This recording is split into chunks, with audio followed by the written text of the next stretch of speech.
actually going to go ahead and write up here on the board is we're going to get started with the mix ratio where we left off in case anybody missed that. So one thing we mentioned was that when it comes to the mix ratio of acrylic beads, it really depends on what product we're working with. It depends on, the powder. It depends on the liquid. It depends on the temperature. But one of the things that we mentioned was specifically our regular monomer liquid compared to our odorless monomer liquid will have different ratio. And so the ratio that I'm going to go ahead and write down is the one for regular monomer liquid on a Cali temperature. What does that mean? Could be cold, could be warm, but not freezing, not like Texas weather either, right? So just your average weather in a sense. So we mentioned that this is distinguished by a wet bead, a medium bead, a dry bead. And specifically we mentioned that the wet bead, oh my gosh, I'm just going to replace my... Let me just replace the ink real quick, guys. So I'm getting really sick of these markers.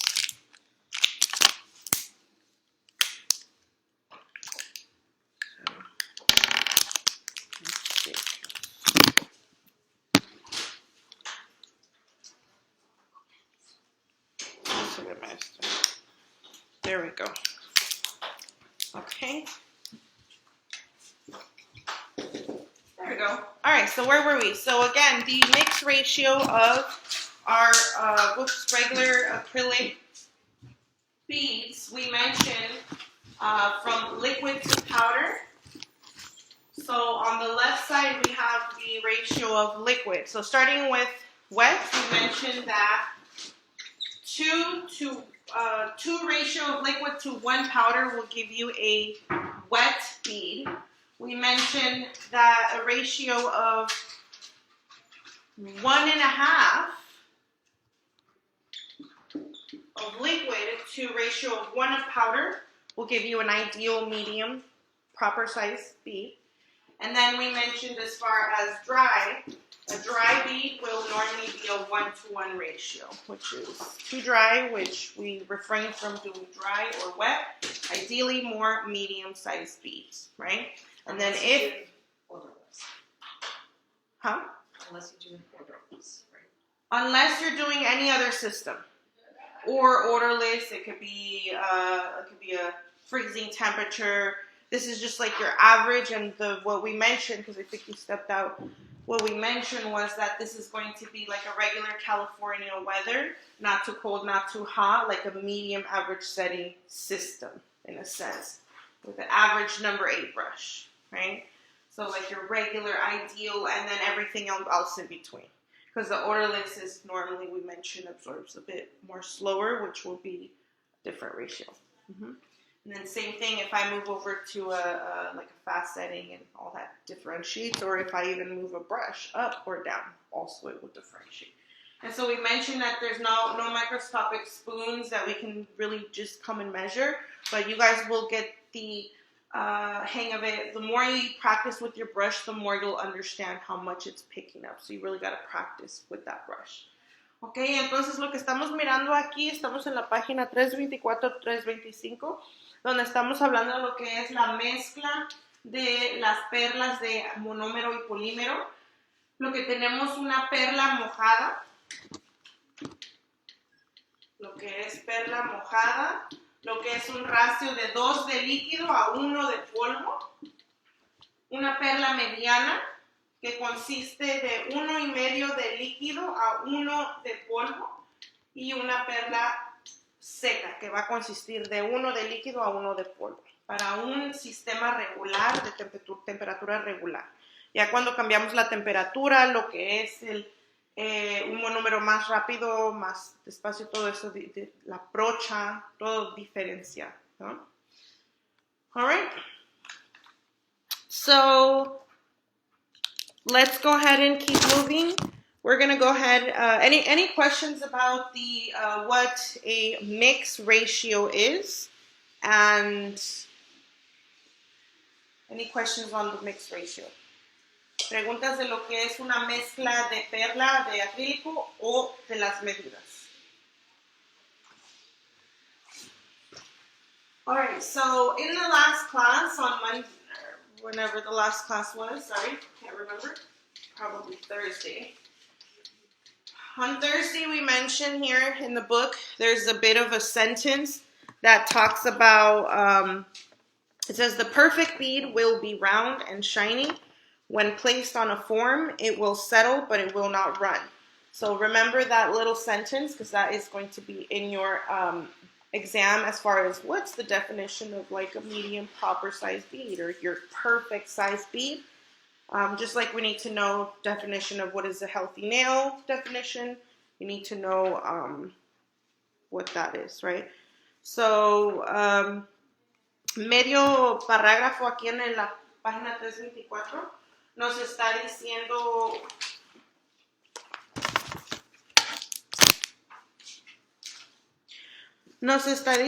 una parte donde dice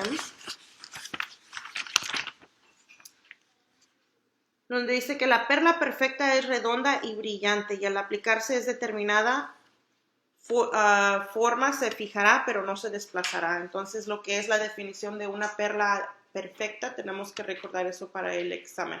Para tu capítulo va a ser el de acrílico. Ajá, ese es el de que diga monómero realces, pero es casi la misma información. All right, guys, so now everybody understands as far as the mix ratio, as far as the a bit of the items or chemicals that we were talking about on Thursday, specifically we said a catalyst was a specific additive or ingredient that we normally find in the monomer, and we said that the catalyst will help accelerate or speed up the polymerization or the chemical process, chemical reaction. And then we also mentioned a separate ingredient known as the initiator, and we mentioned that the initiator is in the polymer powder more commonly. And we mentioned that a common ingredient of an initiator is known as benzoyl peroxide, which we said was in microscopic, or I don't know about microscopic, but in smaller portions than actual acne medicine, but it's in there. So the same ingredient we use in our average over-the-counter acne medicine. So again, what does the initiator do? We mentioned that the initiator also helps accelerate that process. So with both of these will determine how quickly your product, liquid and powder, will polymerize, right? Entonces, recordar la última clase que tuvimos lo que es un catalizador. Dijimos que un catalizador es un aditivo especial que ayuda a acelerar la secada de los químicos, del monómero normalmente. Y hablamos de un ingrediente que se conoce como iniciador, que normalmente se encuentra en lo que es el polvo polímero. Un ingrediente común para iniciador se conoce como benzoil peróxido. Y el peróxido de benzoil es un ingrediente como de medicina de acné. Entonces, muy comúnmente encontrado en el polvo de polímero. Entonces, esos dos tenemos que recordar. All right, so page 325, moving on over. And I know we just talked about this in the chemistry chapter, but we're going to go ahead and talk about it again. So they want us to understand a nail primer. There's lots and lots of primers out there. Yes, ma'am. Yeah. Oh, go ahead. Oh, quieren entrar a sus cubby. Oh, they want to get in their cubby. So when it comes to the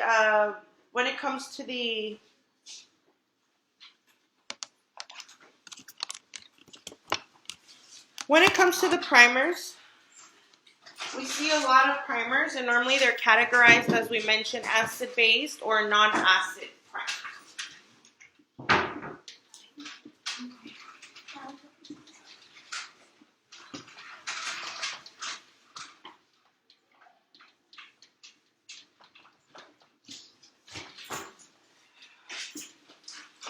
So when we deal with our acid-based primer, the only acid-based primer that we're going to be dealing with are the ones that we used to use in the 90s that contain an acid known as methacrylic acid.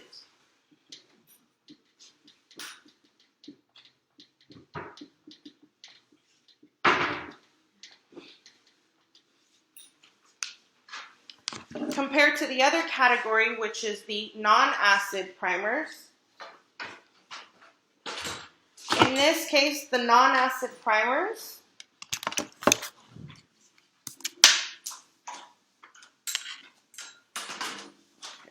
bear with me.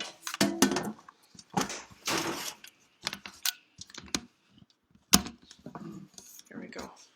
Right, so in this case, when we deal with the non-acid primers are all of the rest, which are the ones we use now. So we normally refer to them as 3 categories. In this case, they could be acid-free. One of the names given to these is acid-free. We can have one that says non-acid.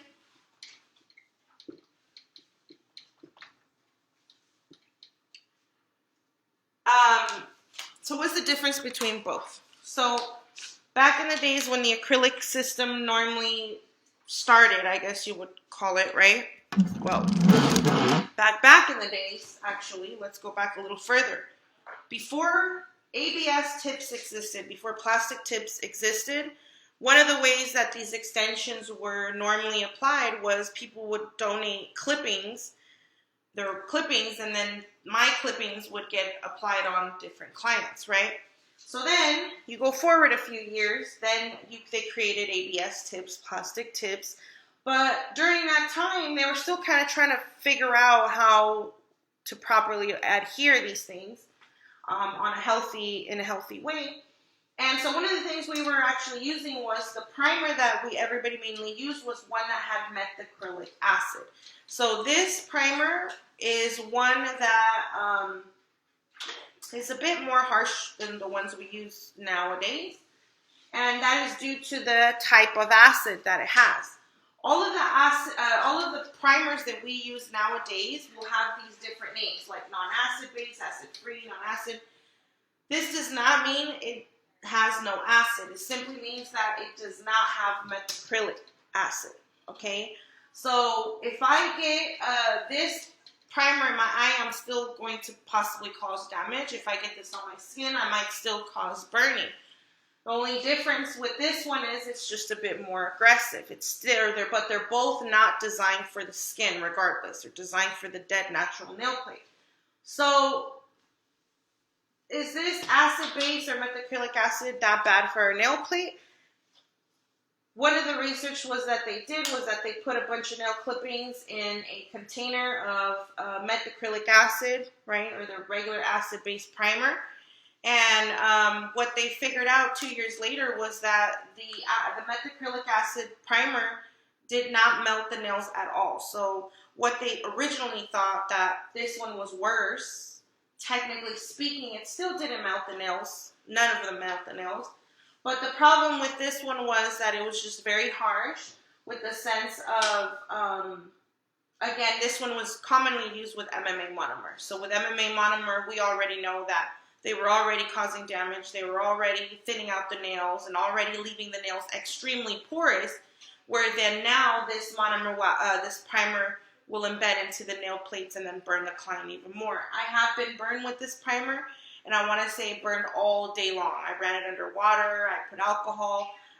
Nothing worked. If you put too much and it seeps under that nail bed and it so much touches that skin, it's going to burn all day long, right?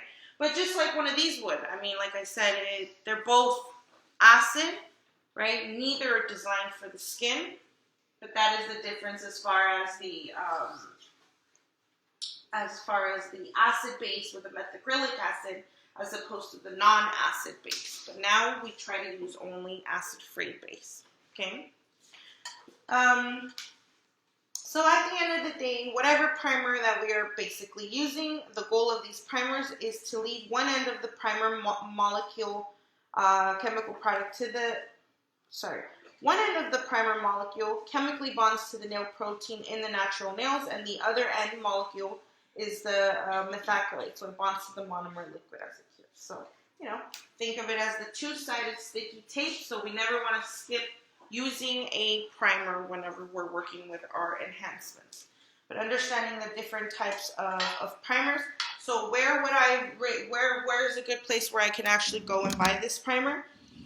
I always say when it comes to the primers directly from manufacturers, whatever monomer company we're using, we're probably going to want to get a primer that's compatible with that company so that we are we have better adhesion, because a lot of these products are compatible with other ones, but some of them are molecularly made so that they can adhere a little bit better with that system. So same thing with the clear powder and the monomer and the primer. Cuando hablamos de lo que son los imprimantes normalmente hay dos categorías. La primera categoría es una que es a base ácido. La categoría de a base ácido normalmente de imprimantes, este es el imprimante que se usaba mucho anterior, como en los 80s, en los 90s. Este tipo de imprimante contenía un ácido que se conoce como ácido metacrílico, y básicamente este imprimante es muy agresivo para lo que era los clientes. En realidad no daña la uña. Las personas pensaban que dañaba la uña, pero en realidad no daña la uña. Simplemente es un poco más agresivo para la piel que lo normal. Y a comparación a los imprimantes de hoy en día que usamos, que a veces muchos no tienen muchos nombres como base no ácido o de ácido que contiene no ácido. Recuerda, todos los imprimantes van a contener ácido. La única diferencia es que no contienen el ácido metacrílico. Y recordar al fin del día que los imprimantes trabajan como una cinta Urix que deja pegajoso los dos lados, muy importante para el realce. What happens when we put too much primer, we said? We get lifting, right? If you put too much primer or you flood the cuticle, you get lifting. So please make sure that we are only adding what is needed and thin layers only. 2 at most, that's it.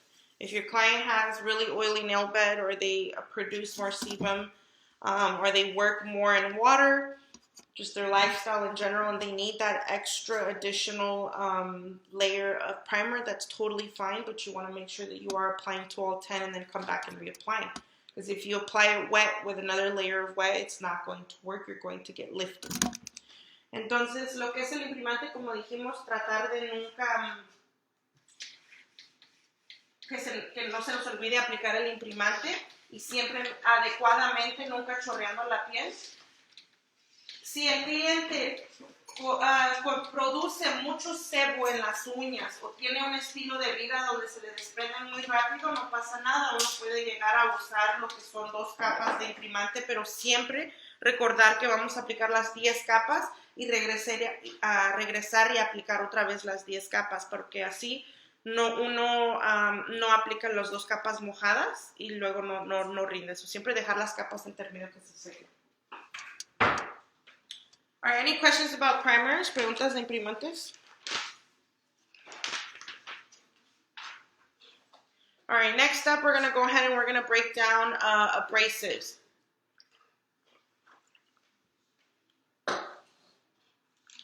As far as what is abrasives and what is grits in a sense, right? So first off, when we deal with the abrasives, or the term abrasive, normally when we refer to an abrasive, it is referred to either a nail file and or a buffer. Sometimes the word abrasive can get confused with aggressive or coarse. Make sure that you do not let this happen, as abrasive is referred to either or. So when I am dealing with An abrasive, it could be natural nail, it could be fine, it could be extra fine, high shine, it could be extra coarse. The term necessarily doesn't tell me what grit it is, right? So I'm just going to go ahead and I'm going to write abrasive. So primeramente vamos a empezar con la palabra abrasiva. Señorita, ¿quiere que le preste un libro mejor para que... No, maestra, sí tiene aquí. ¿Sí tiene lo mismo? Ok.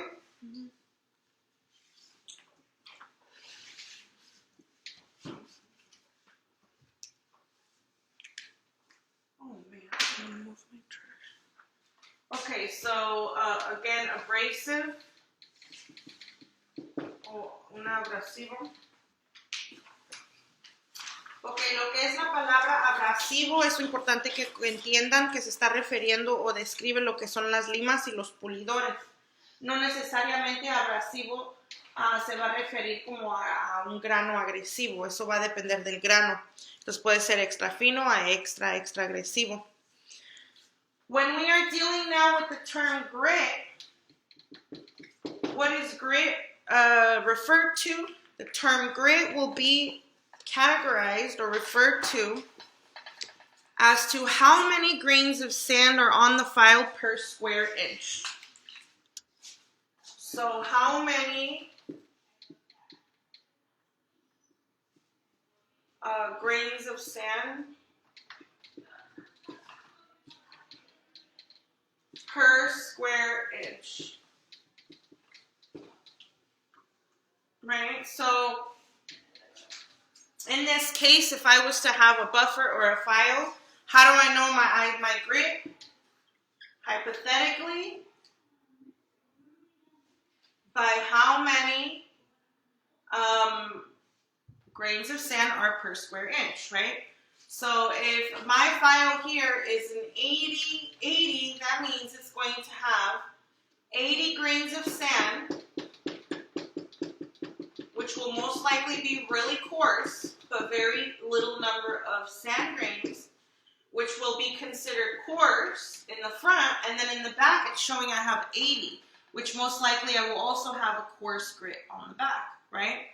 So when we think of grit, it's referring to how many grains of sand per square inch of the buffer or the file. Okay? Entonces, cuando nos estamos refiriendo a lo que es ahora lo que es el grano está medido o está denominado por cuántos granos de arena hay en la lima por pulgada cuadrada. Entonces, en este vamos a ponerle cuántos granos de lima, de arena hay por pulgada cuadrada. Pulgada cuadrada, ¿verdad? Entonces, estamos refiriéndonos de que por cada pulgada cuadrada, si mi lima es de 80 gramos, 80, va a estar 80 gramos enfrente y 80 atrás. O ya depende, pero todo va a depender de cuántos granos de arena tenga por pulgada cuadrada. So let's get into our basic grits here. As far as our basic grits, we normally categorize it by, again, extra fine, medium, coarse, and extra coarse. Right? So depending if we're referring to files, buffers, or if we're referring to nail bits, which can have flukes, which can differentiate, right? But normally they're categorized under that. So we're going to go ahead and we're going to start with 50, I would say to about 100. 50 to about 100 is considered extra coarse. When we are referring to 150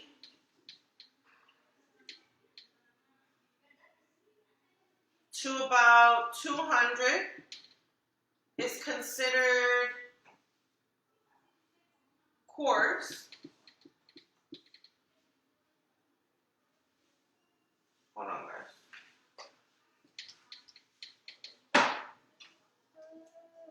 We're going to do 150 to about 180.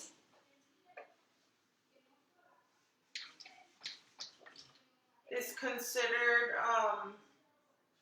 well, technically it should be 120 coarse, and then 180 to about 200 would be medium. 240 to 400 is fine. Whew. And 450 to 4,000 is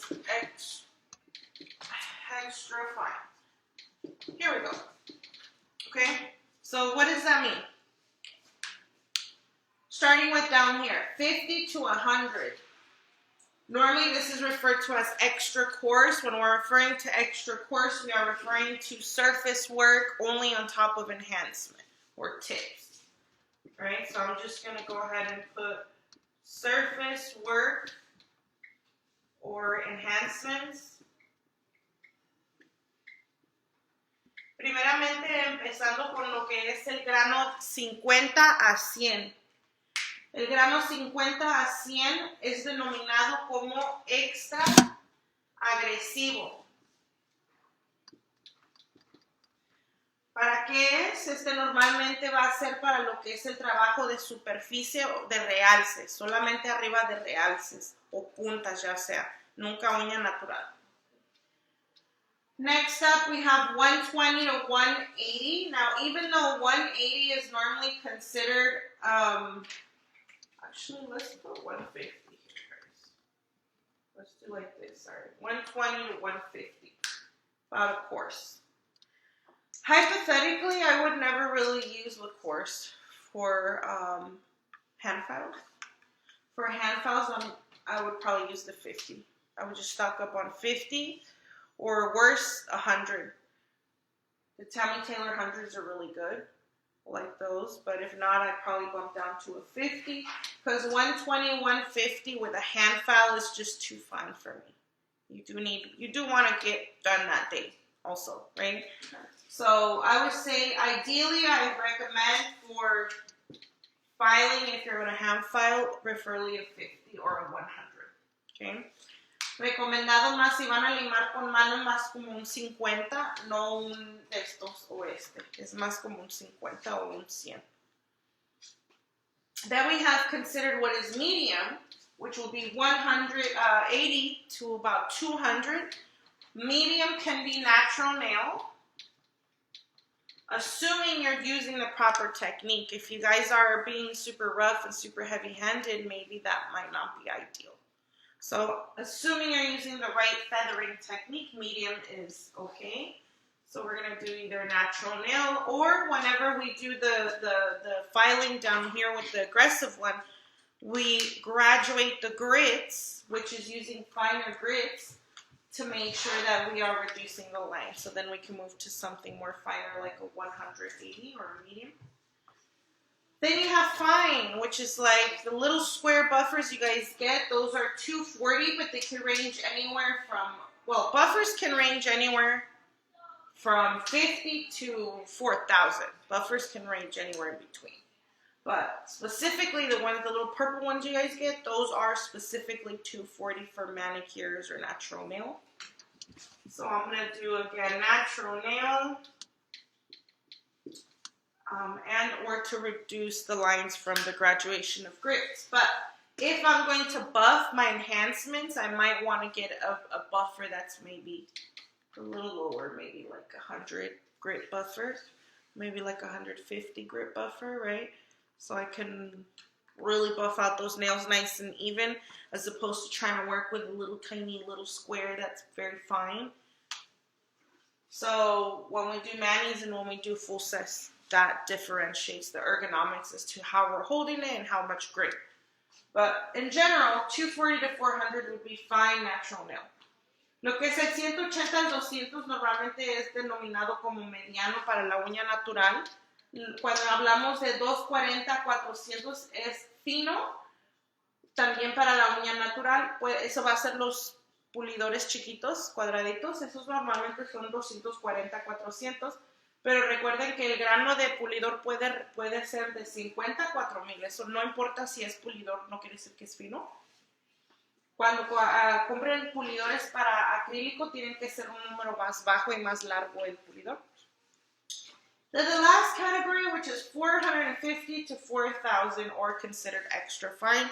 This is what we refer to our high shine bits. You guys will see two of them on figure 11-2. They give you the little block high shine buffer, and then they also give you the file of an example of a high shine file. So normally those will have different grits, different colors, but the smoothest part will be a really high grit, which is like a 4,000. So that if I was to feel it, it feels like basically super smooth because it has 4,000 microscopic little grains of sand per square inch, but I can't really feel anything because they're so fine, right? So again, high shine for 450, 4,000, and that's all of our grits. Y el último grano va a ser 450 a 4000, que ese grano nos da extra fino, que es considerado pulidores o limas de alto brillo. Las de alto brillo normalmente tienen el grano de 4 más a 4000, quiere decir que tienen 4000 granos como de arena, pero están muy, muy finos, entonces por eso al sentirle se siente como bien liso. Pero eso es, como vemos aquí en la figura 11-2, no sé tu libro cuál exactamente lo tenga, pero esas son las limas, las que son como de la blanca y negra y gris, esas son de diferentes, de alto brillo, que se le llama. And then what is the high shine bit for specifically is for natural nail normally, for those clients who don't want a shiny nail coat on there. I mean, they do want a shiny nail coat, but they don't want to put polish, and then you just do a high shine buffer, and it's supposed to give them that natural layer of brightness. They work really well. It gives it that healthy, natural, shiny nail. So, a great alternative for no polish. Right? Entonces, ¿para qué se va a usar la última, la que era de alto brillo? Esa lima de alto brillo normalmente se usa en uña natural para darle el efecto de esmalte, de capa de protectora, como un poquito brilloso, pero sin esmalte. Eso deja la uña bien brillosita, bien como saludable, bien natural, para hombre y mujer. Questions about abrasives, grits, or any of that? Perfect. Moving on. The next paragraph on page 327, it gives us nail tips and form. We're not going to talk about that because we already went through the last chapters of nail tips and forms. One thing we need to remember about tips is tips are made out of ABS. El segundo parágrafo que habla aquí en el libro habla de puntas, de trances. No vamos a hablar en detalle de las puntas, ya que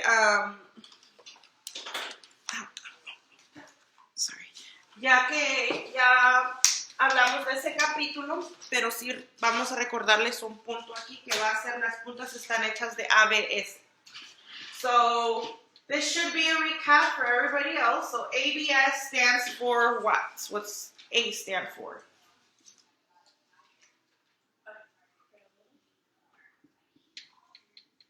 Acrylo, nitrile,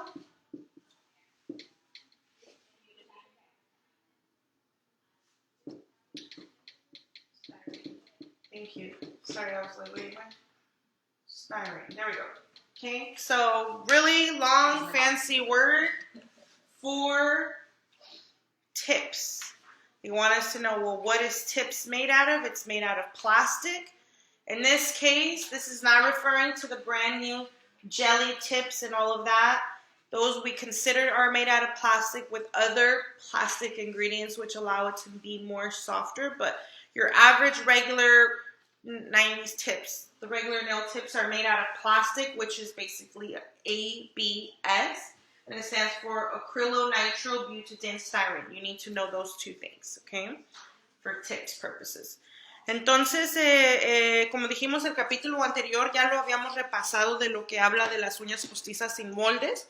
Lo único que quiero que recuerden de ese capítulo, en este término, si no estuvieron ahí, fue de una pregunta que nos hace el examen donde dice de qué están compuestas las uñas para los realces, y es plástico en este término. Se denominan como un plástico que se conoce como ABS, y en este término se refiere como acrilo, nitrilo, butadino, estirino. Esa es la denominación que da para ABS. Tenemos que recordar los dos, qué es ABS y para qué se usa. All right, next up we have what is dap and dish on page 327. So as far as dap and dish, what is a dap and dish? Dap and dish is basically a small glass or plastic container that will hold a minimal amount of product for one service use. One of the things that has to do with these dap and dishes, there's tons and tons of dap and dishes out there. I want to make sure that everybody understands what is the ideal dap and dish to really have, and what are some of the things that to look for when buying these. So number one,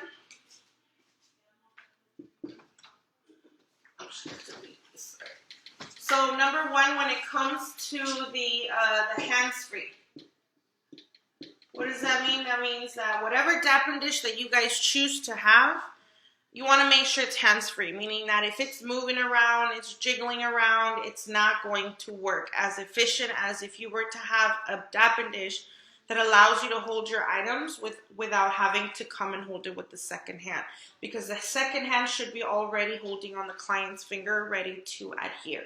So I would say something that is not wiggling and moving around, something that is hands-free. One of the dap and dishes I highly recommend for you guys are the 3-compartment metal ones, or even if it's just like a glass sturdy one, that's fine.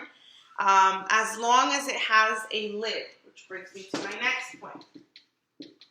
Why do I want to have a lid on my dap and dish? Because as the book mentions, we are working with monomer. Monomer has very high vapors. It evaporates very quickly. So one of the things we want to refrain from doing is, number one, using a fresh, clean monomer each time. We don't reuse in between clients. It's not because of the bacteria, because bacteria doesn't thrive in there. It's because of the vapor. I mean, floaties can be in there. Tinting of monomer color can be in there, but also the evaporation has already happened. So even though it feels liquidy and we might still be using it, and it works just fine, there will be lifting involved. So keeping that in mind, which is why you want to, use a clean, fresh monomer each time for all of these reasons. But as far as the lid, you want to make sure that it does have a lid to prevent the vapors, at least while we're in the chair. And then as far as it should hold enough, even though the book just said a small glass or plastic container, that should hold enough for one service. Yes, hypothetically, but it shouldn't hold too little. For example, like the little white containers that we normally use for state board, those are too little sometimes because, one, they're jiggling around. Two, we have to keep pouring, it keeps evaporating, so then every time we come in to dip our brush, it doesn't get fully wet. So then it starts to kind of get crusty, and as we are starting to apply, it gets sticky. So all of this will lead to different problems. So having enough monomer in your dap and dish to cover the full bristles up to the ferrule, up to the metal part, right? So the metal part shouldn't be immersing completely in there, but it should have enough to each time, whether it's one nail or whether it's 10. Because then when we practice with one nail, we're like, I don't understand. I do a full set and I feel like my brush glides perfectly and it's not sticky. But then I do one nail and somehow it's just really sticky. You have to practice how you practice with your clients each time. So this is something we have to keep in mind as far as the dap and dish. So absolutely, if you guys want to buy the beautiful little looking glass ones, no problem. But make sure you have a lid or a smaller opening to not be whiffing all of that up, right? And then change in between clients. Also, don't over pour it because then you are going to throw that out. So keeping that in mind, one of the things I actually like to do is my old monomer. I like to save it for if I ever want to try like a new specific design, maybe on my doll purposes only, then I can do that because it's going to be tainted, right? No problem. Or if I need to do a little swatch or maybe a 3D little thing, whatever, just play around with it, but never for a real client. Maybe I could put it in a separate monomer bottle. Keep in mind, monomer does melt plastic, okay? So it has to be monomer safe. So sometimes I see you guys putting acetone and monomer in your bowls, manicures. Be careful because unless it has a number 2 or a number 4 at the bottom, it says it's acetone proof. Then it's going to melt and then it'll melt the client's fingers stuck in there. So be careful. Tres cosas que tenemos que recordar para lo que son los vasos de Dapen, aquí en la página 237. Los vasos de Dapen, muy importante que sea mano libre. ¿Qué significa eso? Bueno, primeramente, ¿qué es? Dice que es un pequeño recipiente de vidrio o plástico que contiene una cantidad mínima de producto para el uso de un servicio. Lo que no quiere el libro es que estemos reusando el monómero mismo para diferentes clientes. Las bacterias no pueden residir, pero como los polvos, la contaminación sí, y la evaporación pues es real, se va a evaporar, entonces a veces cuando está líquido, de todos modos ya se evaporó, entonces vamos a tener más desprendimiento que lo normal. Entonces, número 1, bueno, yéndonos a ese punto, que tenga tapadera. Tiene que tener tapadera nuestro DAPE, no importa cuál sea, para que no se evapore tan rápido y nos rinda bien. Entonces, que tenga tapadera. Lo segundo es que nuestro DAPEN, yo les recomiendo, hay uno de metal que contiene 3 compartimentos. Ese es muy bueno porque ese al usarlo no tenemos que parar a usar las 2 manos. Es imperable que ustedes, muy importante que no tengan que parar con la segunda mano porque esa mano tiene que ya estar con el cliente. Y la tercera es que su contenedor mantenga suficiente monómero para tapar todas las brisas de la brocha, ¿verdad? Lo suficiente a lo que es mínimo hasta la parte de la metal. La parte de metal no tiene que estar inmersionándose adentro, pero mínimo todas las brochas. Porque muchas veces a mí me dicen, ¿por qué es que cuando hago una uña a veces que no le echamos mucho monómero? Por no gastar, porque estamos solo usando poquito, se nos pegostea más a hacerlas todas las 10. Entonces hagan una o hagan 10 o hagan mona o hagan humano, siempre traten de practicar con el nivel suficiente porque eso hace mucha diferencia en lo que es la química de la brocha. Y también no arruinamos la brocha con tiempo. Questions about Dappen dish?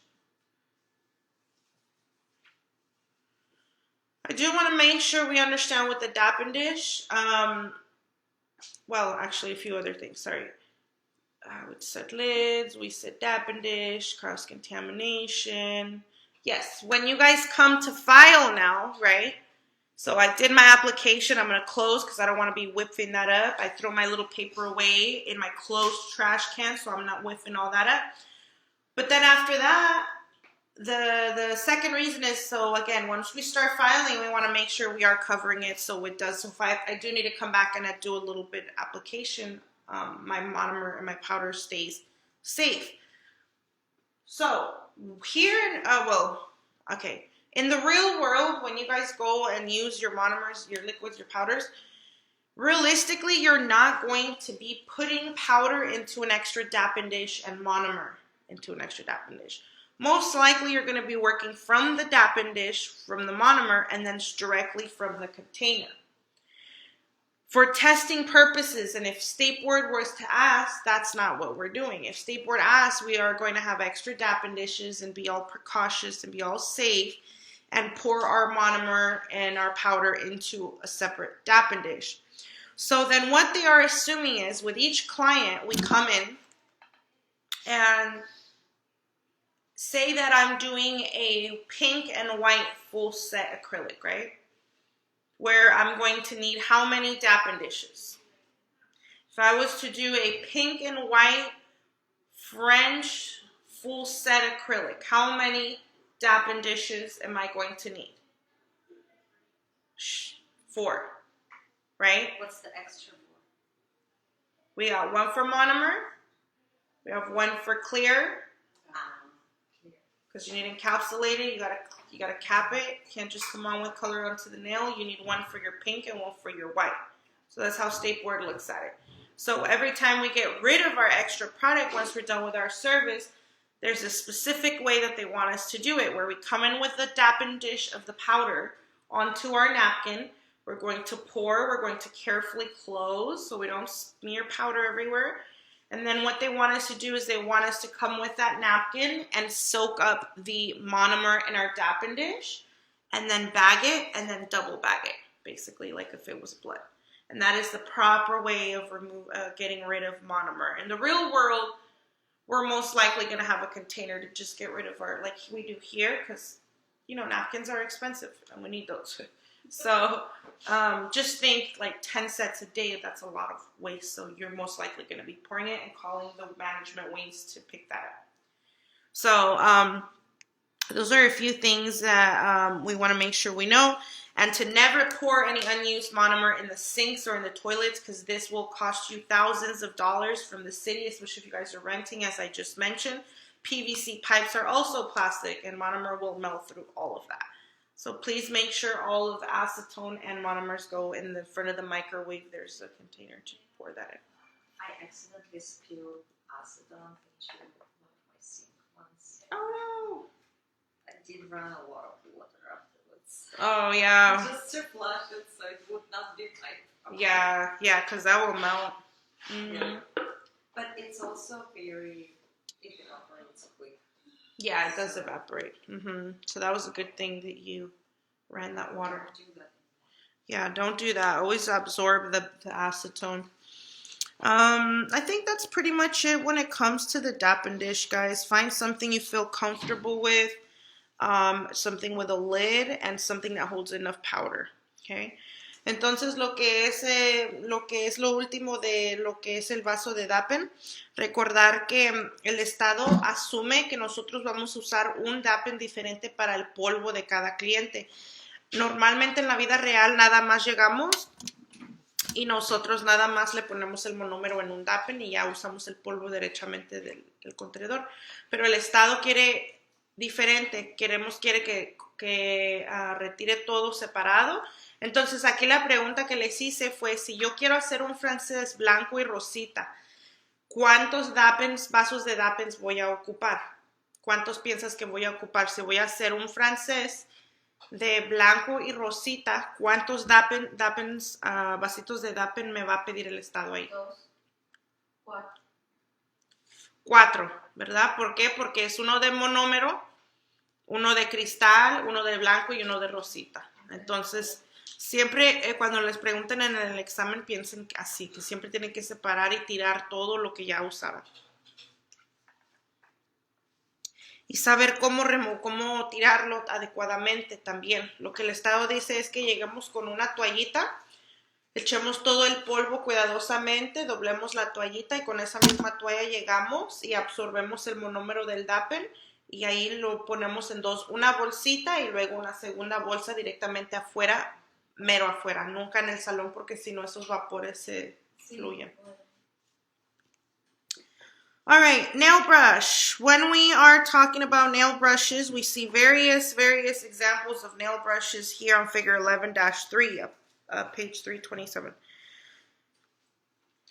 What type of nail brush should we use for this specific service of acrylic, right? So the type of brush that you want to make sure we are using is a Kolinsky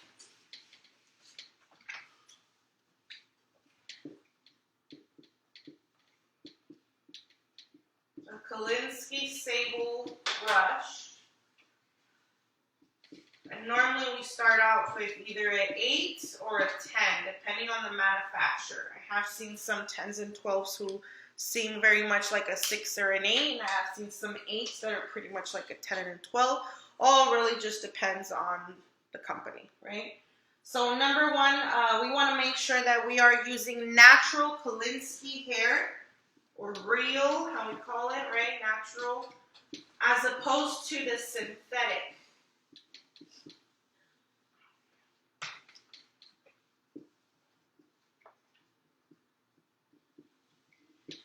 we should refrain from using synthetic brushes or buying synthetic brushes, as a lot of the times they say they're natural and they're mixed or they're just synthetic. So one of the reasons is because we want to make sure that we are picking up sufficient monomer and absorbing as much as we need to be able to come and pick up our bead properly, so we can have proper mix ratio. So when it comes to these brushes, they do have oval, they have round, they have square, they have all types.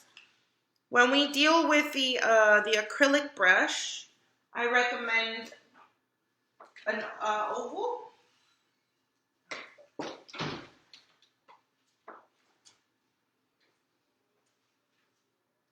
Something that if you, which one? Quartz? The new one? Yeah. It's behind the desk over here. I put it behind the little trash can.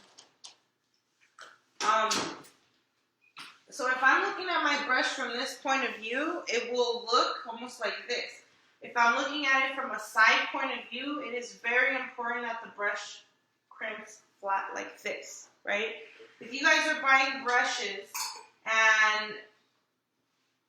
and they're kind of like this, when you look at them in a sense, they're kind of pointed, or when you press down and they split on you, this is not going to work. The way the brush is manufactured has a huge component as to how it works well for you, right? And so also the type of brush size will matter as far as what size nail you guys are doing. Are we doing a short, long, medium, or extendo? All of that will matter. The goal is the bigger the brush, the more length you're going to do to be able to accomplish it with a bit faster, more larger beads, as opposed to doing 30 million beads with the number 8 brush, right? So the rule is every time we switch to a new brush or a new liquid, we have to play with it and test it out to see how much that it's absorbing, okay? Primeramente lo que es las brochas, la brocha o el cepillo de uñas, como lo llama aquí, pero es mejor denominada como brocha. Normalmente se conoce como la brocha Kolinsky. Normalmente es Kolinsky Saber Natural, de número 8 a número 10. También existen brochas sintéticas. Las sintéticas no las pueden comprar, tengan mucho cuidado porque no les va a servir. Tiene que ser natural. Las brochas es bien importante que ustedes las compren donde sea como ovalada y mirarla de un ángulo al lado tiene que quedar bien plana. Si ustedes notan que la brocha está como muy expandida o al llegar a la cutícula se abre, no les va a servir. Entonces, siempre que agarren su brocha nueva o cambien de sistema o cambien de brocha, tienen que practicar y checar como para que agarren como cuánto monómero agarra y retiene. Y ya si van a moverse de uña más corta a uña más larga, mover número para arriba también para saber la técnica de cómo aplicar menos perlas con más cantidad y en menos tiempo.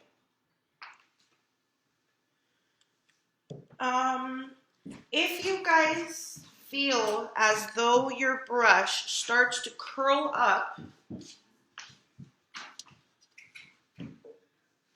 or it kind of starts to go like this, as little dry curls, normally either one, it was real and you burn your brush by leaving it in the cleaner or in acetone more than 3 minutes. Or 2, it's mixed with synthetic. Normally it's because it's mixed with synthetic unless we really damaged it. But if it gets to this point, sometimes it is, if it's synthetic, there's nothing you can do with it. If it's a natural brush that might have just kind of been ruined in a sense, there may or may not be something to refurbish it. So keep that in mind. One of the things we said is normally the hair of the animal or of the brush will be a bit darker on the ends, and that tells you that it is more of a natural than a synthetic brush, if it's just the same color. All right, turn your page, please.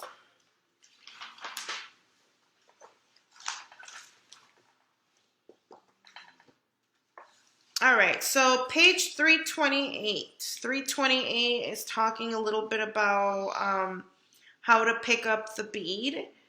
But also it talks about brush care in terms of, so we said not to leave it in the container for a long time so it doesn't dry out.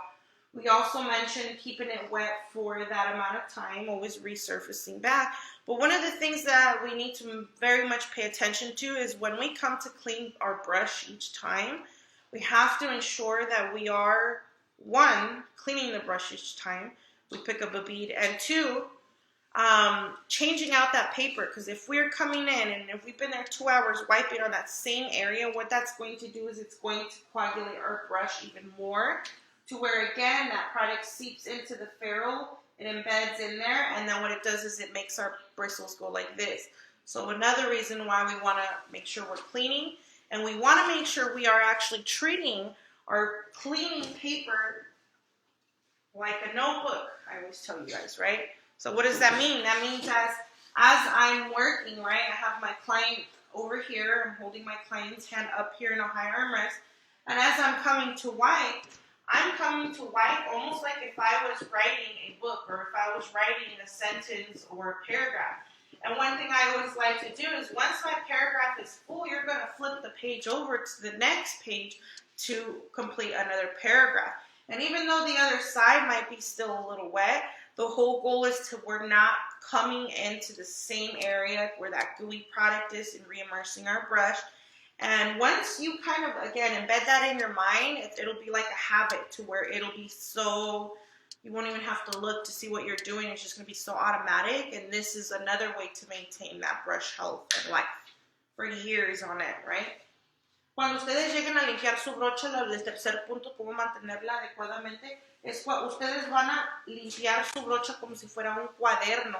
Al término de que, por ejemplo, cuando yo llego a limpiar la brocha, yo llego y no le estoy limpiando todo embarrada aquí en el centro. Lo que estoy haciendo es como dejando como unas líneas, como un parágrafo, como si estuviera escribiendo un libro. Y eso va a ayudar a que yo no esté reinmersionando la brocha en el mismo producto sucio. Entonces, ya que se termine o ya que termine mi página, ya voy a cambiar la página y continuar limpiando siempre en una área limpia. Eso va a ayudar a que mi producto no se me meta otra vez a lo que es la parte del metal, el ferro. ¿Cómo se llama esa parte? ¿No sabes? Bueno, en inglés se llama ferro, en español no me sé esa palabra, pero es importante que la sepas para lo que es el de maquillaje. Capítulo de maquillaje de las brochas. El maquillaje sí, ese es el... Va a ser el mismo nombre. Apenas estaba... Es ok, te lo dejo de tarea esa.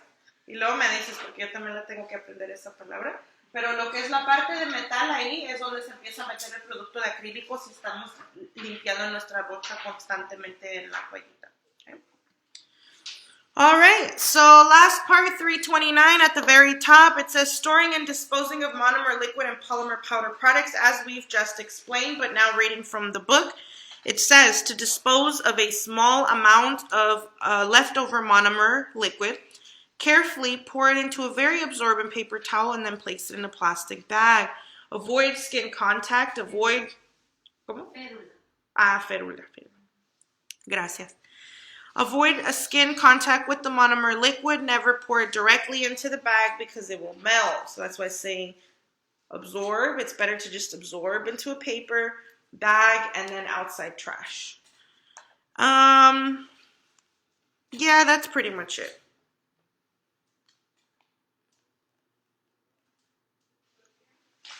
Questions about that one? Easy, right? Entonces, página 329, mero arriba, habla de cómo desechar el polímero y monómero en polvo. Perdón, monómero líquido y polímero en polvo. Otra vez dice que para desechar una pequeña cantidad de monómero líquido usado, viértalo con cuidado sobre una toalla de papel muy absorbente y luego colóquelo en una bolsa plástica. Entonces, siempre absuérbanlo en un papelito y luego doble bolsa. All right, guys, so let's get into the last 2 pages here, which are, we're going to talk about the difference between a fill and the difference between a backfill. And this could absolutely be with any enhancement, but mainly acrylic, right? So how do we know the difference between a fill and a backfill? So first of all, when we refer to a maintenance will be 2 to 3 week maintenance. So let's write that down. So 2 to 3 week maintenance.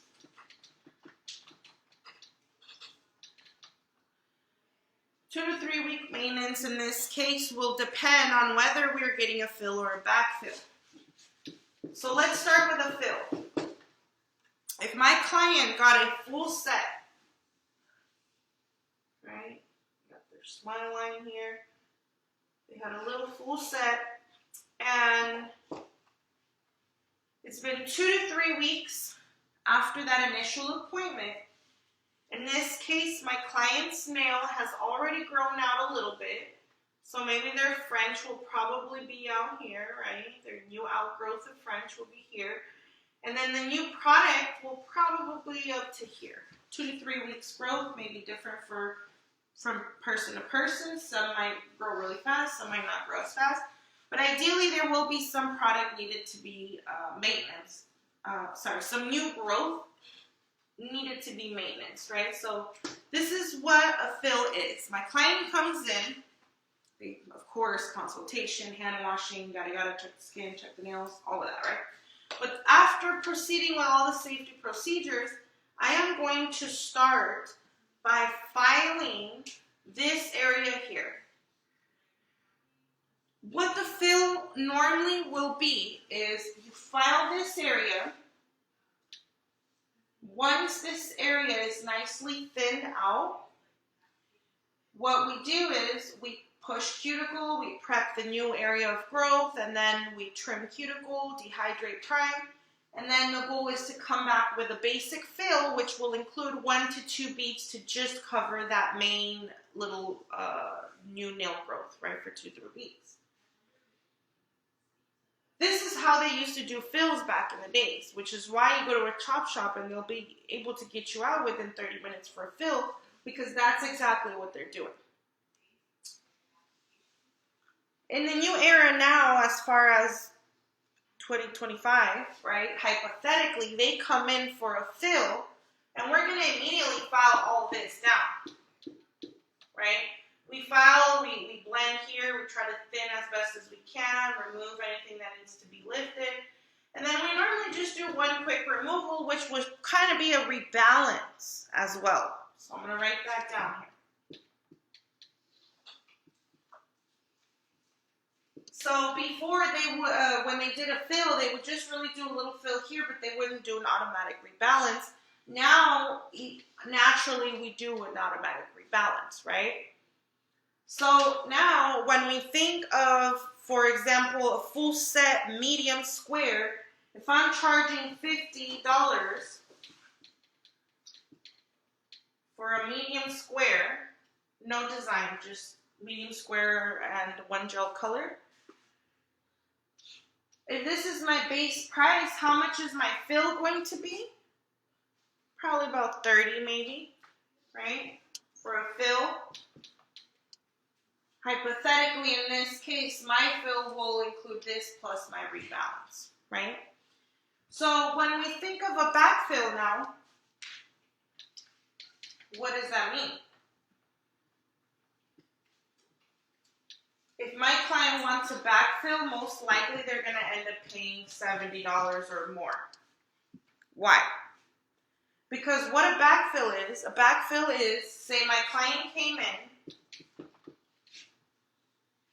In this case, my client either, one, really likes the colored acrylic. They don't really like the gel. They like the colored acrylic. Or they are someone that really likes the encapsulation designs on each finger, one different design, and each time she comes in, she wants a different encapsulation design. Which means that when this specific client comes in every 2 to 3 weeks for her fill or for his fill, I'm not just going to blend this and maybe balance this out a little bit, right? Because it's going to get a little rounded. I'm going to have to come in and I'm going to have to file for a while to get whatever design or whatever color I had to do prior to that. And then I have to come and rebuild pretty much that whole design or that whole encapsulation, that whole nail. So that is why a backfill sometimes will be more expensive than an actual just full set. So if they were to just come in with nothing and just got a full set, it's easier and better for me. If they don't want to pay for a backfill, then come in with no nails, right?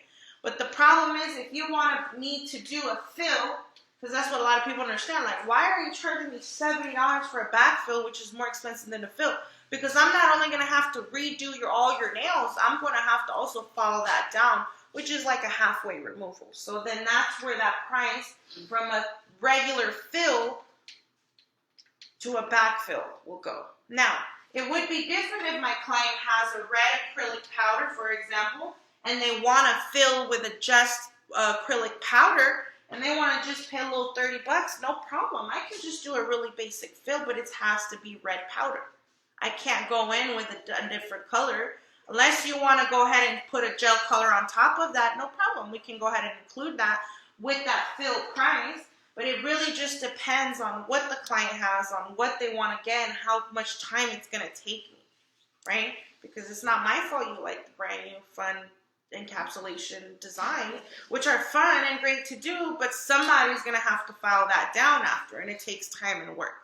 Which is exactly why I tell you guys, stop building with your color. Build with your clear, thin layer of color, thin layer for the encapsulation. It doesn't have to be so thick. We have to learn, kaleidoscope, whatever we're doing, make it nice and thin so that if we need to come and do that backfill, yes, we're going to charge for all that work, but ideally it's nice and thin to where really like, whoop, we're just going to hit that color layer or that design, and just because the nail's really already built with that clear, and that's the goal, okay? Okay, el relleno. Okay, if you guys, English side needs to use the restroom, it's going to be a while. Ok, el mantenimiento, lo que nos dice aquí en la página 230, ok, habla de un llenado o un relleno. ¿Cuál es la diferencia? Primeramente el llenado. Llega el cliente, se le hace una cita inicial y el cliente después de las 2 o 3 semanas llega. Para las 2 o 3 semanas, el cliente ya le ha crecido un poquito aquí la uña y aquí ya tiene un poquito de crecimiento. Entonces, la primera palabra que es el llenado. El llenado normalmente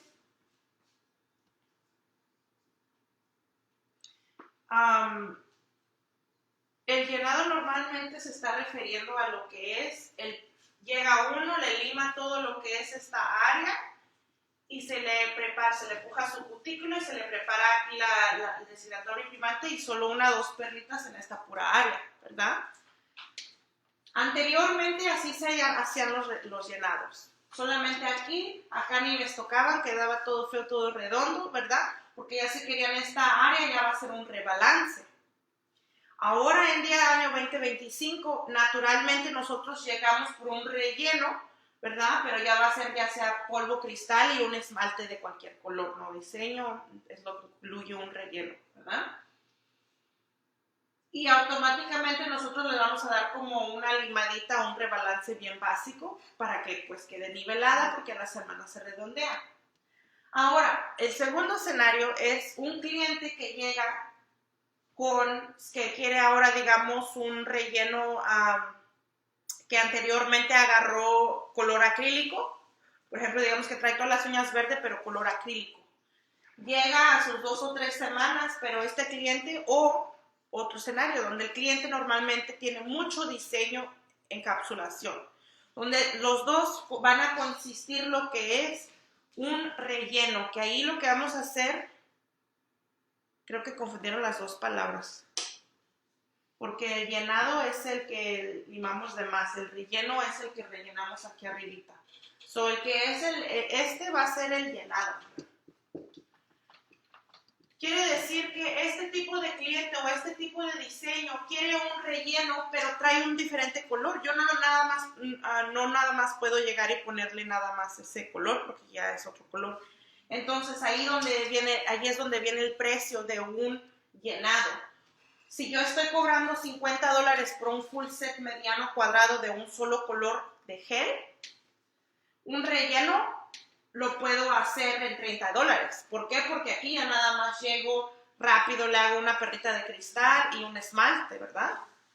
Pero si quieren un llenado donde tengo que limar todo ese color y todo ese diseño, hasta el $70 voy a empezar.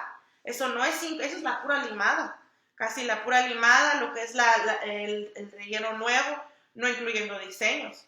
Entonces, mucha gente no quiere a veces pagar lo que es el llenado, pero saber y de entender. Sería por un trabajo completo. Para nosotros, ¿verdad? Es mucho más fácil. Entonces, si eso se le explica al cliente. Mira, usted no quiere pagar tanto, entonces no traiga nada porque me hacen a mí trabajar doble, por eso se les está cobrando doble. Entonces, cuando llegan así para entender lo que es la diferencia de un relleno de 2 a 3 semanas básico o un llenado que va a ser completamente otro color, otro diseño. Entonces, si ustedes aprenden a aplicar o crear sus realces en realidad con el cristal y dejar la capa de diseño o de color bien delgadita, cuando uno tenga que venir a hacer un llenado no batalla tanto porque no es hasta la base. Entonces, saber y también mejor crear con cristal y luego hacer diseño, pero pues a un cierto término, tampoco que no quede muy grueso.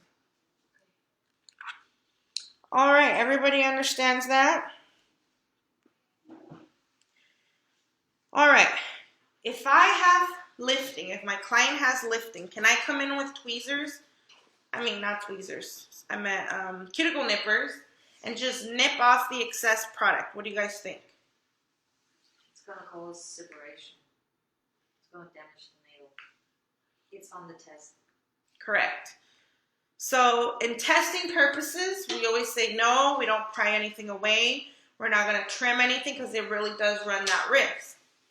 Realistically, if it's already lifted, okay, if it's thinned down and filed to a thin layer, it should immediately be able to get trimmed off. But you're going to have nippers specifically for this use. And like we said, we never want to try to pry, just only what's already lifted with sharp nippers, okay? Let me see. Okay, so now, oops. We're going to talk about a crack repair.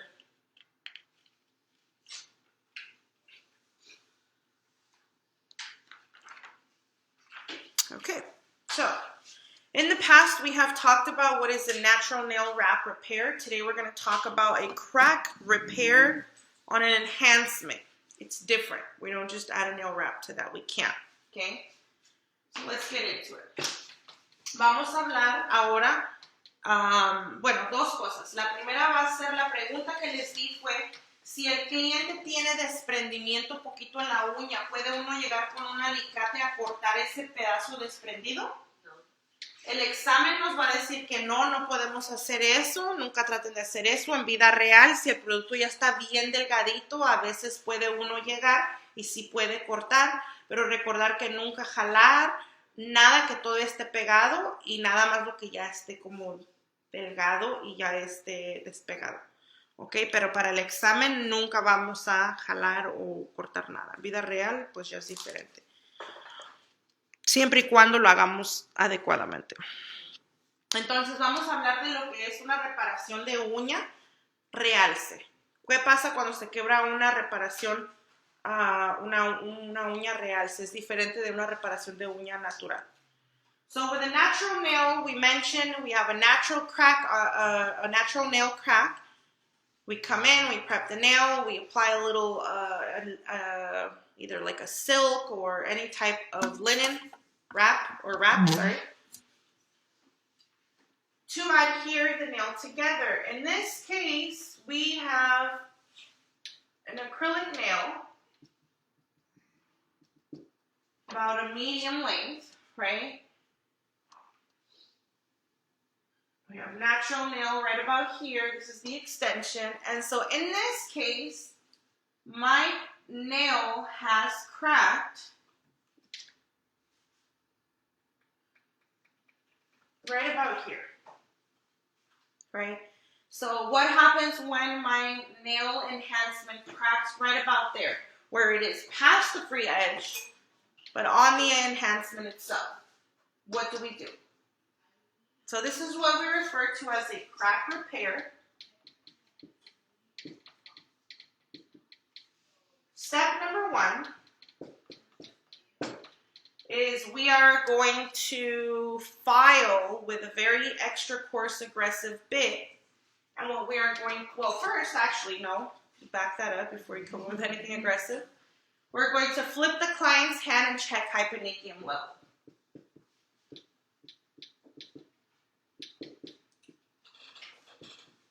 Once we have double checked that the cut or the crack repair is past the seal or past any live skin, right, then we proceed with the next part. But in this case, it does have to be past free edge or you're going to shatter the nail. Entonces, tenemos un realce de acrílico. ¿Qué pasa aquí? Aquí digamos que se me quebró una uña, pasado de la uña natural, solamente en el realce, como eso de ese punto, ¿verdad? El primer paso que va a hacer aquí es voltear la mano del cliente, checar el hiponiquio. Tenemos que checar el sello que no esté, pues, que corre el riesgo de hacerle un hoyo o un daño en la uña natural. Después de que chequemos eso, vamos a empezar con número 2, que va a ser llegar con una punta de limada muy agresiva y vamos a llegar a escarbar lo que es una V. So step number 2 is we're going to carve out a V with a real aggressive bit. You guys can use like a cone. You guys can use anything that has real deep divots or deep flutes that's going to carve that out, right? So one thing when it comes to the acrylic, we have to look at it like if it was a mirror. When it comes to mirrors, I don't know if you guys have broken your windshields before or drove too close to trucks. What happened with me is I was driving too close to a truck and then one of the rocks, little tiny rocks, hit my windshield, caused a tiny little crack, right? So I didn't tell my husband, hoping he wouldn't notice. Months pass by and that little crack starts to crack to the point where now it's probably went from like this to now it's like this big. It still hasn't shattered, but now I really got to get that replaced, right? So when we think of enhancements, very much the same. Just like we can't really trim an enhancement and control where we kind of trim it when we do a removal, it kind of just cracks on its own. So once there's a crack like this, what you have to do is you have to carve out that V past the crack. So if I was to carve it out just like to the end of the crack, it's most likely going to keep cracking, even if I do a fill. The goal is to cut past the crack. Once I do that, what I'm going to do is I'm going to shape all that part out. So it'll basically just be like a hole, like a little V hole all through that enhancement, right? Once I get that all shaped out, I'm going to cleanse, dehydrate, prime. I'm going to put a form under there. And then I'm going to go ahead and I'm going to come in and refill my product with a nice thicker bead, right? And so that way I'm able to fix my nail enhancement, file, buff, and design or whatever, right? So that is how I fix my crack repair on an enhancement using a form. So after we carve out, we dehydrate, prime, place your form, and rebuild. And then again, as I mentioned, just whenever we use forms, we want to make sure we're draining out that bead so it comes in more solid. Because you don't want the bead to run everywhere. And you want to make sure it's solid to come in and build that height, right? Entonces, regresando, ya que hayamos hecho la cortada, recordar primeramente lo que es el acrílico es como si fuera vidrio. El vidrio cuando tiene una cortadura sigue quebrándose, ¿verdad? Entonces la uña es igual. Cuando hablamos de lo que es el realce, tenemos que hacer la V o la cortadura pasada de la cortada. Después de ahí escarbamos todo lo que es esa cortadura, limpiamos, deshidratamos, imprimamos, aplicamos la forma por abajo y ya llegamos con una perla. Recordar que la perla le tenemos que quitar un poco lo que es el exceso de monómero para llegar con la perla más sólida, para que no se nos aplane, porque pues sí queremos rellenar un hueco adecuadamente y para que esté sostenible y duro. Okay. So now what happens when my client has a crack up here on top of an enhancement? What do we recommend? Removal and fresh set, because we could try to file that down as much as we can. It's just going to be really weak. So it's best to just do a fresh one. And that one we put in right away. So if they're getting a fill, and always removal will go first. Start soaking, boom, get it down, and then start working the rest. Do not wait for the removal to finish and then start the new set. Si rompió, maestra, la uña, si lastimó la uña, digamos, si como dice que si se rompe de... Si se rompe de acá, es mejor remover la uña. Y si, digamos, da un caso, se levanta la uña o algo, Si ¿se puede seguir trabajando o ya no? Si se lastima la uña, el cliente tiene que esperar como de 3 a 3 días para que se le cierre la herida o ya no le duela tanto, porque si le duele no podemos trabajar. Okay. Porque corremos el riesgo de meterle líquidos y que coserle con el alcohol. Pero normalmente es mejor que se corten pasado de borde libre, curita inmediatamente, 2-3 días y ya regresar, no más tardar el tercer día, porque corren el riesgo de infección. Sí, para remover el acrílico Ajá. y dejar ya ahí que se recupere la uña. Correcto, okay. Sí. Ajá. Y si se corta acá, aunque no haya daño aquí, de todos modos hacer la remorsión, y si llegan a hacer la remorsión primero de estos dedos, empezar y luego el relleno para que avancemos rápido, pero sí nunca dejarlo así, porque si hacemos puro relleno ahí si corre riesgo de uña verdosa, se va a desprender muy rápido. What time is it, guys? 12:09. Okay. All right, guys. So we're just going to go ahead and finish this last 2 pages, and we are done with this chapter. Pretty short, right? So one of the things that we need to remember for removal, very bottom of page 331, it says, when there is excessive lifting or damage to the enhancement, it may be tempting to try to remove it with nippers. Never do this. It will damage the natural nail plate. Instead, fill a bowl with acetone or product remover and soak the nails for 20 to 30 minutes. That is on your test when they ask, how long should we soak the nails? 20 to 30 minutes. Ideally, the goal is to file off as much as we can to a safe point without causing vibration or heat or any of that stuff. And then the last 10 minutes we'll do the actual soaking. But for testing purposes, we do 20 to 30 minutes. It says, during the process, you may want to scrape away some of the product with a wooden stick to help it along. Avoid removing enhancements from the acetone or product remover excessively, as they do quickly reharden. So one of the things is, and one of the mistakes I was making also, was the removal. Why was it taking me so long? One of the things, depending on the method that you're doing, right? We know the fastest is the actual bowl soaking. But even with the bowl, one of the things is that sometimes we remove the whole hand and then we're starting to file the nail or the file out excess product. By the time we get to this finger, it's already hardened.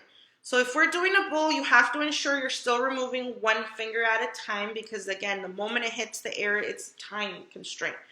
So that is one of the mistakes I was doing. And the second one is not putting enough acetone, where we put enough to submerge everything, but we have to remember the client sometimes might not hold it properly, or it might lean to the side and then it evaporates. So the goal is always to put about 1/2 inch of acetone above the cuticle. Wait, did I say that right? You want to put enough acetone, about 1/2 inch above the cuticle, to leave room for evaporation. Okay, so if your enhancements are coming out and they're still super rigid or hard, either one, it's MMA, or two, they're not fully submerging, so keep that in mind. And then in the past, we have also mentioned when it comes to the removal that the nail plates will appear thinner after nail enhancements just because of the moisture that the nails have soaked. And it makes them more flexible. So reminding that the clients that you didn't necessarily damage their nails, that the rigidness will return back in over the next 24 hours. This is also an examination question. Make sure we note that down. After the 24 hours, the nails will become more rigid and thick, right? Technically, after the first 30 minutes, they start to become rigid. But for testing purposes, 24 hours. Recordarle a los clientes, primeramente, si vamos a hacer remulsiones, asegurarnos de que la acetona inmediatamente cuando toca, bueno, el producto al tocar al aire se empieza a enfriar otra vez. Entonces, siempre si van a inmersionar, saquen un dedo a la vez o aseguren de que mantengan el contacto completamente porque eso es lo que a veces nos dura más tiempo con las remulsiones. Si van a agregarle acetona, recuerden que le van a aplicar van a aplicarle media pulgada más acetona después de la cutícula para asegurar que se evapore. Para cuando se evapore no quede reseca la uña, que es lo que dura mucho tiempo. Sacar un dedo a la vez, trabajarlo uno a la vez. Y lo último va a ser recordarle al cliente que después de una remulsión las uñas naturalmente se sienten más delgadas. Entonces eso no necesariamente quiere decir que les dañamos la uña, simplemente que quedan más flexibles. La hidratación las uñas se hidratan más, causándolos más flexibles. Entonces las uñas después de 24 horas se hacen más rígidas. Entonces recordarle al cliente que se le van a poner más rígidas con el tiempo. 24 horas, ese es para su examen. All right, guys, I think that's it. Questions on any of the above? I want you guys to flip over to page 338 and 339. The way that they're doing the two-colored polymer and monomer nails, right? Because they name it as that. They don't just say French. So in the 90s, they had a specific nail look that was filling in the lunula with white. So in this case, this is how it was very commonly requested back then.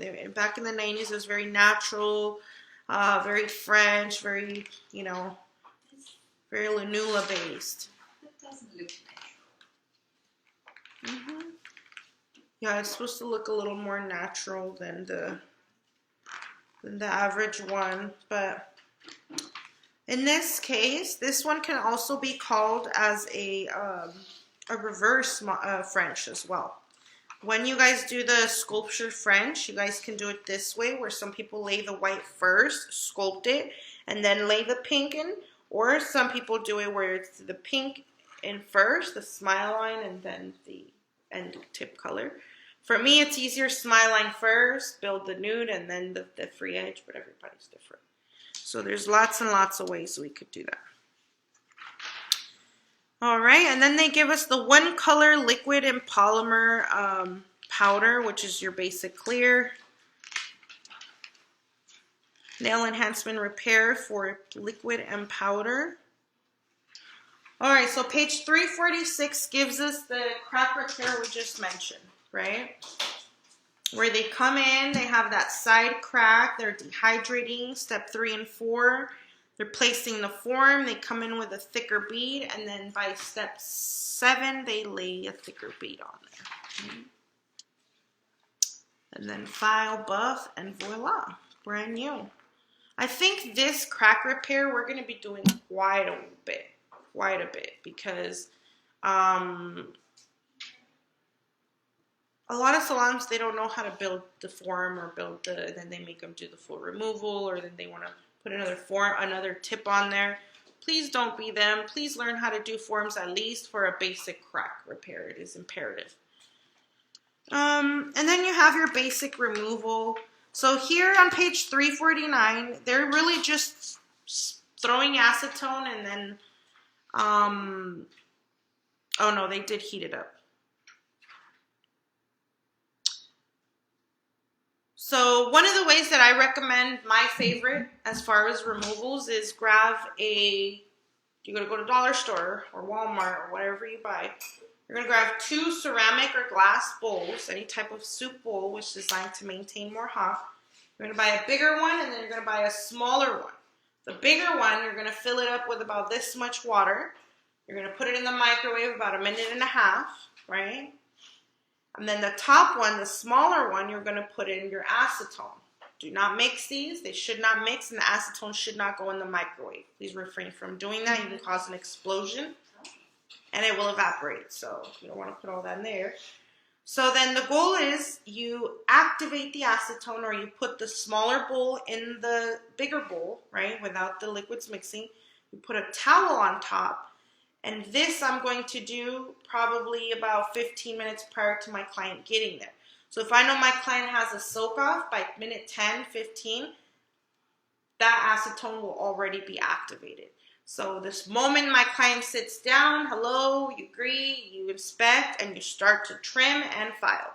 So that way, once I file that one hand, boom, that acetone will be fully activated. I don't have to be getting up and doing all that. And that's what gives you the real fast, quick removal, and the towel to hold in the vapors and keep the heat in there also. 2 things, right? Página 349, no sé si lo tengas tú, donde habla de una remulsión de acetona. La mejor manera es activarlo con los 2 platitos. Un platito con agua abajo, más grande, y un plato más chico arriba con acetona. Los líquidos nunca deben mixtearse mutuamente.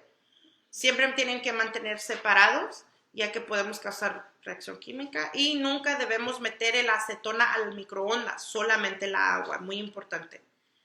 Entonces, lo que vamos a hacer es, al sacarlo, ponemos el vasito de la acetona arriba del vasito de la agua, sin mixtearse, tapamos con una toalla y se activa la acetona 10-15 minutos.